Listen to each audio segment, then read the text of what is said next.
ngatakan bujur kami man bandu Tuhan. Ija ibas pekan doa berngisi peempatkan enda.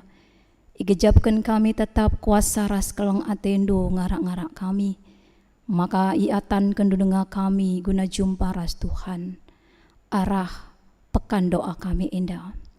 Tuhan ibas waktu si kentisik enda. Toliate kami guna megiken kebenaran kata Tuhan. Erpalaskan pustaka si badia. Sisahkan kemahandu ibas paksa enda. Mari pasu-pasundu kami kerina perpulungan du ija pape kami. Bagi pe terkhusus kemahandu sinahkan katandu. Gelah tuhu-tuhu peraten Tuhan si jadi. Labo peraten kami manusia. Terpuji gelar du Tuhan. Ibas gelar Yesus Kristus. Kami enggo artoto. Amin. Majuah man banta kerina. Perpulungan sini kelengi Tuhan ta Yesus Kristus. Firman Tuhan pada pekan doa hari yang keempat pada hari ini terambil dari kitab Perjanjian Lama, Kejadian 18, pasal 18, ayat yang ke-16 sampai ayat yang ke-33. Saya akan bacakan bagi kita semua. Kejadian 18 ayat 16 sampai ayat yang ke-33, beginilah firman Tuhan. Lalu berangkatlah orang-orang itu dari situ dan memandang ke arah Sodom, dan Abraham berjalan bersama-sama dengan mereka untuk mengantarkan mereka. Berfikirlah Tuhan, apakah aku akan menyembunyikan kepada Abraham apa yang hendak kulakukan ini? Bukankah sesungguhnya Abraham akan menjadi bangsa yang besar serta berkuasa, dan oleh dia segala bangsa di atas bumi akan mendapat berkat? Sebab aku telah memilih dia, supaya diperintahkannya kepada anak-anaknya dan kepada keturunannya, supaya tetap hidup menurut jalan yang ditunjukkan Tuhan, dengan melakukan kebenaran dan keadilan, dan supaya Tuhan memenuhi kepada Abraham apa yang dijanjikannya kepadanya. Sesudah itu berfirmanlah Tuhan, sesungguhnya banyak keluh kesah orang tentang Sodom dan Gomora, dan sesungguhnya sangat berat dosanya. Baiklah aku turun untuk melihat, apakah benar-benar mereka telah berkelakuan seperti keluh kesah orang yang telah sampai kepadaku atau tidak. Aku hendak mengetahuinya. Lalu berpalinglah orang-orang itu dari situ dan berjalan ke Sodom. Tetapi Abraham masih tetap berdiri di hadapan Tuhan. Abraham datang mendekat dan berkata, apakah engkau akan melenyapkan orang benar bersama-sama dengan orang fasik? Bagaimana sekiranya ada 50 orang benar dalam kota itu? Apakah engkau akan melenyapkan 4 tempat itu, dan tidakkah engkau mengampuninya karena ke-50 orang benar yang ada di dalamnya itu? Jauhlah kiranya daripadamu untuk berbuat demikian, membunuh orang benar bersama-sama dengan orang fasik, sehingga orang benar itu seolah-olah sama dengan orang fasik. Jauhlah kiranya yang demikian daripadamu, masakan hakim segenap bumi tidak menghukum dengan adil? Tuhan berfirman, jika kudapati 50 orang benar dalam kota Sodom, aku akan mengampuni seluruh tempat itu karena mereka. Abraham menyahut, sesungguhnya aku telah memberanikan diri berkata kepada Tuhan, walaupun aku debu dan abu. Sekiranya kurang 5 orang dari ke-50 orang benar itu, apakah engkau akan memusnahkan seluruh kota itu karena orang yang 5 itu?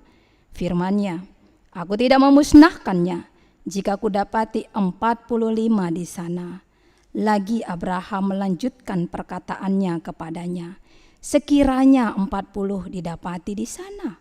Firman-Nya, aku tidak akan berbuat demikian karena yang 40 itu.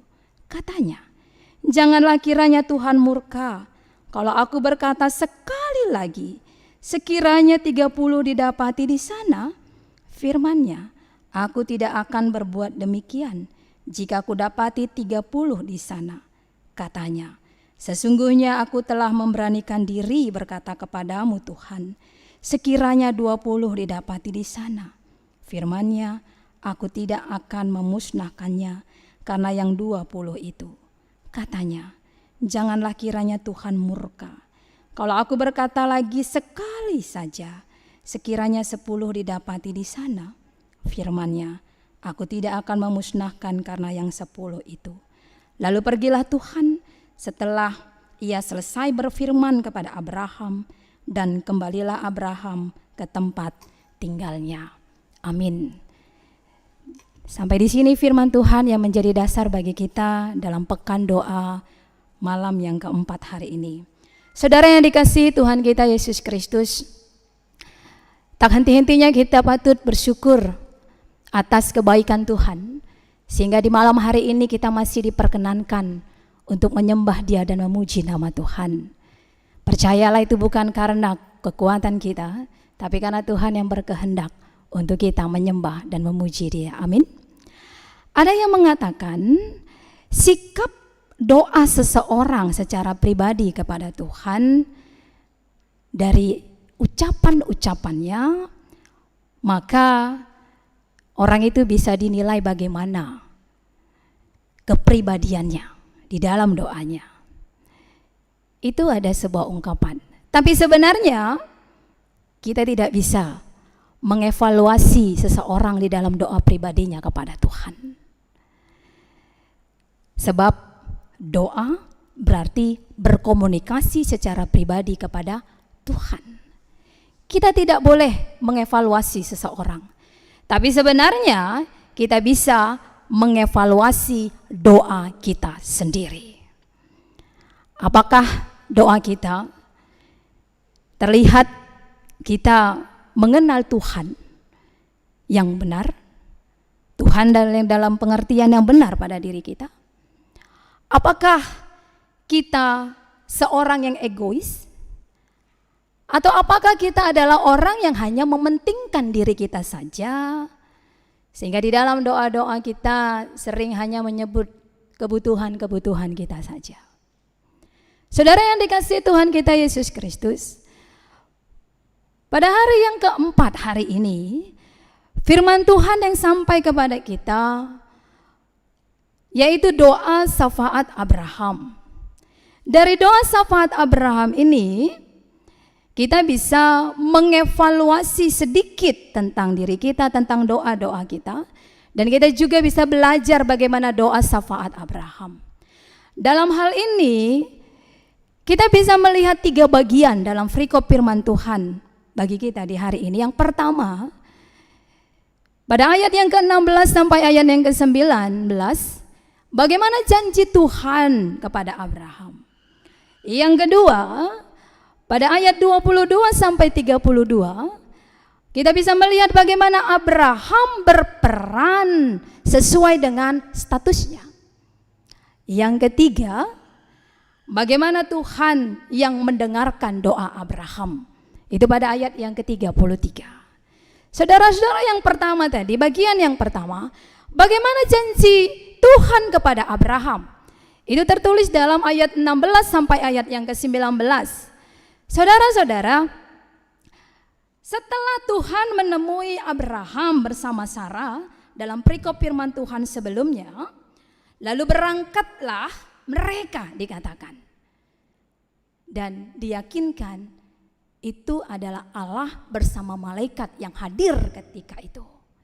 Lalu berangkatlah mereka ke arah Sodom. Lalu mereka melihat ke arah Sodom dan Abraham mengikuti mereka. Tuhan menyampaikan rencananya kepada Abraham walaupun pada awalnya Tuhan tidak mau menyampaikannya. Tuhan mau menyembunyikan rencananya itu kepada Abraham. Tapi Tuhan ingat akan janjinya kepada Abraham, bahwa Abraham dan keturunannya akan menjadi bangsa yang besar serta berkuasa. Dan oleh Abraham segala bangsa di atas bumi akan menjadi berkat. Menjadi berkat. Dan itu juga disebutkan di dalam janji Allah pada Kejadian 12. Dan keturunan Abraham akan memenuhi janji Tuhan jikalau mereka hidup di dalam keadilan, dalam kebenaran. Maka mereka akan menerima janji Tuhan. Itulah janji Tuhan. Dan Tuhan memperhitungkan apa yang dilakukan oleh Abraham, sehingga dalam Yakobus 3 ayat 23 dikatakan Allah memperhitungkan iman Abraham dan disebutkan Abraham adalah sahabat Allah. Jadi tidak heran jikalau Allah ingin menyampaikan rencananya kepada Abraham. Karena Tuhan berjanji kepada Abraham, maka akhirnya Tuhan menceritakan rencananya untuk menghancurkan Sodom dan Gomora. Karena sesungguhnya sangat berat dosa yang telah mereka perbuat. Itu yang dikatakan dalam firman Tuhan. Abraham dekat kepada Tuhan, sehingga Tuhan ingin tetap menceritakan apa yang direncanakan Tuhan. Saudara-saudara, sebagai sahabat, biasanya kalau kita punya sahabat, kita sangat menghargai sebuah janji. Ketika janji itu kita ikat bersama, ketika janji itu kita sepakati bersama. Nah, sebagai sahabat yang baik, pasti kita tidak mau mengingkari janji kita. Kalau sahabat yang tidak baik, dia akan sering mengingkari janjinya. Itu bukan sahabat. Apalagi Allah yang membuat perjanjian kepada manusia, yaitu Abraham. Dia akan tidak pernah mengingkari janjinya. Manusialah, kitalah yang sering sekali mengingkari janji kepada Allah. Ketika kita melakukan perjanjian kepada Allah, kira-kira bernajar untuk memenuhi keinginan kita, tapi ketika keinginan kita itu sudah terpenuhi, kita lupa akan janji kita. Tapi Allah tidak. Allah tidak pernah mengingkari janjinya. Itu bagian yang pertama. Bagaimana Allah berjanji kepada Abraham. Yang kedua, pada ayat 22 sampai 32, Abraham berperan sesuai statusnya. Abraham berperan sesuai statusnya. Setelah Abraham mendengar rencana Tuhan, dia mendekat kepada Tuhan. Firman Tuhan tidak mengatakan dia menjauh dari Tuhan, tapi dia mendekat kepada Tuhan. Dan dia menaikkan doa syafaatnya kepada Tuhan. Dan dicatat dalam Alkitab, doa syafaat yang pertama kali yang diucapkan kepada Tuhan iaitulah doa syafaat Abraham. Sesuai dengan artinya, doa syafaat berarti sebagai perantara. Perantara untuk kebaikan orang lain untuk disampaikan kepada Tuhan. Dan firman Tuhan memperlihatkan bagi kita bagaimana Abraham berperan sesuai statusnya. Apa status Abraham? Janji Tuhan tadi menjadi berkat atas bangsa, menjadi berkat atas segala bangsa di bumi ini. Itu janji Tuhan. Dan peran itu dipakai Abraham untuk memohon kepada Allah dalam doa syafaatnya. Dia melakukan penawaran kepada Tuhan dengan tetap menjaga kewibawaan Tuhan sebagai hakim atas segenap bumi yang menghukum adil. Di dalam ayat 25, dia tetap memegang kewibawaan Allah, menjaga kewibawaan Tuhan, walaupun dia meminta sesuai dengan apa perannya untuk menjadi berkat. Nah, saudara-saudara, kalau kita lihat dalam perikop ini, Abraham begitu ngotot sekali untuk keselamatan Sodom dan Gomora kepada Tuhan, Sehingga dia meminta dari 50, 45, 40, 30, 20 sampai 10. Itu kan ngotot namanya. Kalau awalnya 50 sampai ke 10 itu mah orang yang, kalau orang seperti itu minta sesuatu kepada orang lain itu kan namanya ngotot. Dan Abraham ngotot kepada Allah. Dan kalau kita pikir-pikir, kita lihat dalam perikop firman Tuhan, siapa sih sebenarnya orang-orang di Sodom itu dan Gomora? Saudara-saudara, orang Sodom dan Gomora bukan orang yang baik. Bahkan Allah mengatakan sudah berat dosanya. Keluh kesah yang didengar di sana karena mereka sudah berbuat jahat. Itu yang diperhatikan Abraham. Apakah karena Lot? Bukan. Karena Lot sudah dewasa. Lot sudah bisa menentukan hidupnya. Ketika Allah menawarkan tanah Kanaan dan Sodom, Abraham meminta kepada Lot, mana engkau pilih? Karena ditatapnya Sodom adalah sebuah padang rumput yang luas, bagus. Dia memilih itu. Dan itu pilihan Lot. Abraham ngotot kepada Allah bukan karena Lot. Abraham ngotot kepada Allah karena dia memakai perannya, statusnya, supaya menjadi berkat untuk semua bangsa. Abraham berperan sesuai dengan janji Allah pada dirinya. Itulah panggilan Tuhan atas dirinya dan ia pakai untuk kebaikan orang lain. Kalau saja bisa saja kan, dia tahu orang di sana jahat, untuk apa aku ngotot kepada Tuhan? Melakukan tawar-menawar. Tapi dia memakai perannya, statusnya untuk menjadi berkat atas orang lain, untuk bangsa, semua bangsa di bumi ini, sehingga dia pakai itu. Abraham begitu mengerti akan perannya untuk menggenapi janji Tuhan, yaitu membawa kebaikan bagi orang lain. Saudara-saudara, tema kita malam ini dalam bahasa Karo Ertoto guna kejuah-juahan bangsa. Berdoa untuk kesejahteraan bangsa. Dalam kamus Alkitab, kesejahteraan atau damai sejahtera dalam bahasa Ibrani shalom atau bahasa Yunani eirene artinya sehat walafiat, utuh, keadaan baik, selamat, tentram, tidak ada kekhawatiran. Itulah kesejahteraan, itulah shalom. Hal ini mengingatkan kita, saudara-saudara, pada malam hari ini, malam yang keempat pekan doa kita, marilah pakai peran kita.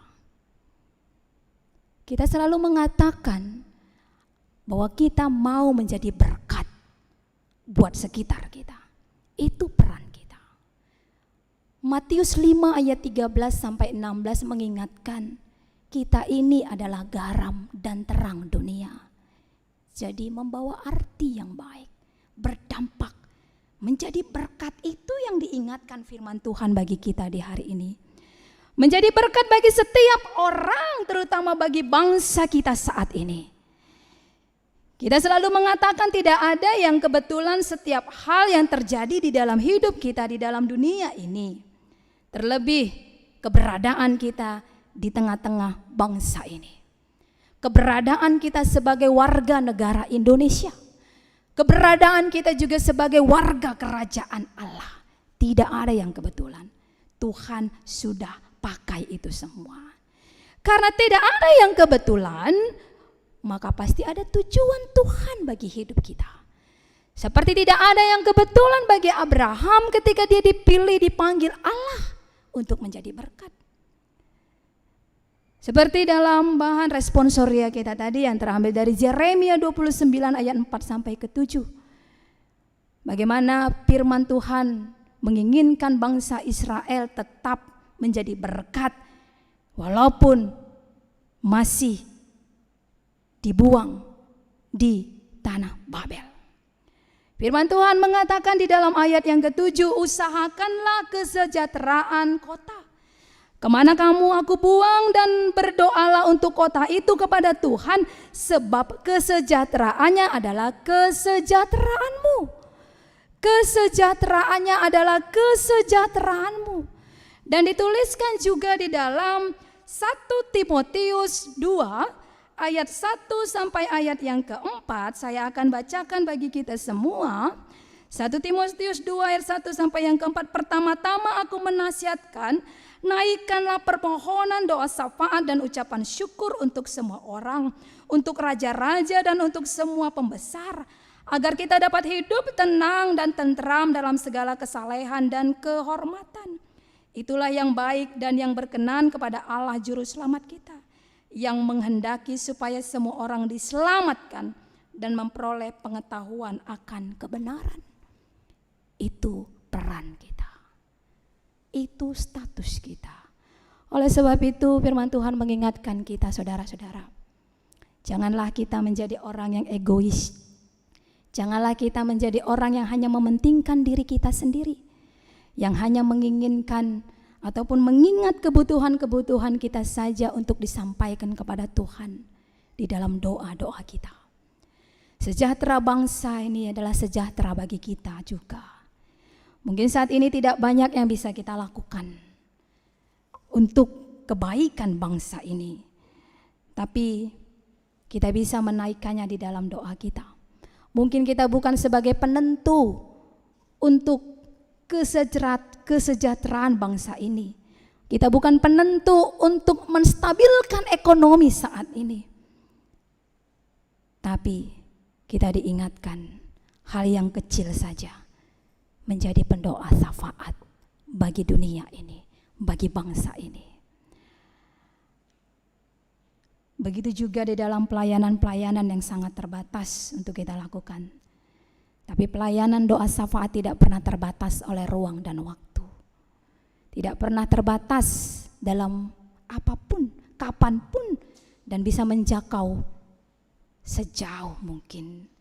Marilah kita mendoakan orang-orang yang harus tetap bekerja saat ini di rumah, ataupun orang-orang yang tetap harus ke kantor saat ini. Supaya apa? Supaya kualitas kerjanya pun tidak tetap baik. Mari juga kita mendoakan orang-orang yang saat ini, harus di PHK karena pekerjaannya. Supaya apa? Supaya dia juga masih bisa memiliki sebuah kekreatifan untuk bisa melakukan hal-hal yang lain. Dan kita juga mendoakan supaya kondisi kita tidak diniati oleh hal-hal yang jahat. Apalagi kondisi saat ini, berita hari ini mengatakan tertangkap teroris di Solo. Ini juga merupakan sebuah ketakutan bagi kita. Apakah kita tidak peduli? Mungkin kita tidak tahu siapa saja orang-orang di Solo. Kita juga tidak tahu orang-orang yang di Papua. Kita tidak tahu hidup mereka bagaimana di sana. Tapi seperti Abraham, untuk menjadi berkat, berperan sesuai dengan statusnya. Saudara yang dikasihi Tuhan kita Yesus Kristus, tanggung jawab kita, seperti yang diingatkan firman Tuhan, memiliki dampak sekecil apapun itu dalam doa kita. Sebagai anak-anak Allah, hendaknya kita tetap semangat untuk melakukan tugas ini sebagai pendoa syafaat. Memang tidak tampak mungkin hasilnya langsung apa yang kita lakukan. Namun inilah bentuk pelayanan kita yang bersumber dari hati yang penuh belas kasihan, seperti hati Tuhan Yesus yang selalu berbelas kasihan kepada setiap umatnya. Begitu juga kita. Yang ketiga, yang terakhir, Tuhan mendengar doa Abraham pada ayat yang ke-33. Tidak ada doa yang tidak didengar oleh Allah. Jikalau akhirnya Sodom dan Gomora harus tetap dihancurkan, bukan berarti Tuhan tidak mendengarkan doa doa Abraham. Bukan berarti doa Abraham itu sia-sia, tidak. Jikalau saat ini kita berpikir sudah 2 bulan lebih, aku panjatkan doaku kepada Tuhan tapi tidak ada perubahan. Tuhan tidak mendengar karena semakin banyak yang terinfeksi virus corona dan ancaman-ancaman alam bencana alam, niat-niat tidak baik orang-orang yang mau menghancurkan bangsa ini. Saudaraku, tidak ada pernah doa itu sia-sia di hadapan Allah. Jikalau itu tetap terjadi, kita jangan pernah berhenti berdoa. Sebab keberhasilan doa syafaat bukan diukur dari hasil akhir yang kita terima seperti yang kita mau. Tapi keberhasilan di dalam doa syafaat, bagaimana proses kita mau ikut merasakan sakit orang lain. Kita mau membawa penderitaan orang lain ke hadapan Allah. Karena Allah mengasihi umatnya. Allah mengasihi orang-orang yang sakit saat ini. Allah mengasihi penderitaan umatnya saat ini. Itulah keberhasilan sebuah doa syafaat. Bukan diterima sesuai yang kita mau, tapi bagaimana kita mau mengambil bagian untuk menyampaikan doa-doa kita untuk kebaikan, kesejahteraan bangsa ini, lingkungan kita, presiden kita, wakil presiden kita. Memang di dalam dunia medis dikatakan virus ini tidak akan bisa hilang, karena ini virus, karena ini penyakit. WHO juga mengatakan tidak akan bisa hilang. Kondisi ini ada di tengah-tengah masyarakat.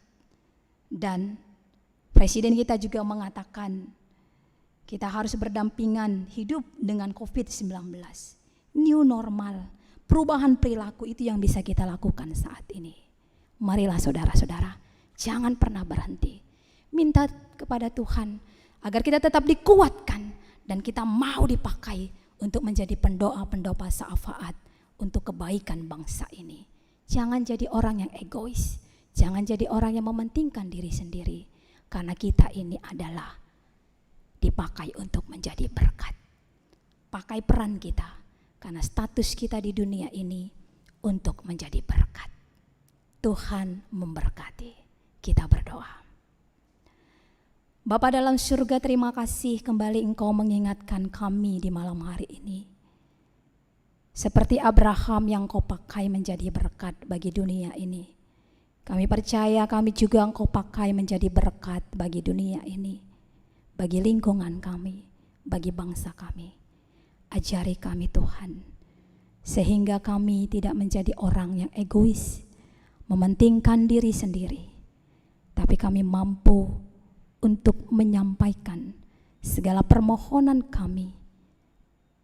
Begitu juga atas penderitaan-penderitaan orang lain untuk kami sampaikan kepada Tuhan. Dan biarlah Tuhan, apa yang terjadi tengah-tengah dunia ini, tengah-tengah bangsa kami ini, itu juga tetap mengajari kami untuk kami tetap mampu dipakai menjadi berkat bagi lingkungan kami. Terpuji nama Tuhan. Di dalam nama Yesus Kristus kami telah berdoa dan bersyukur.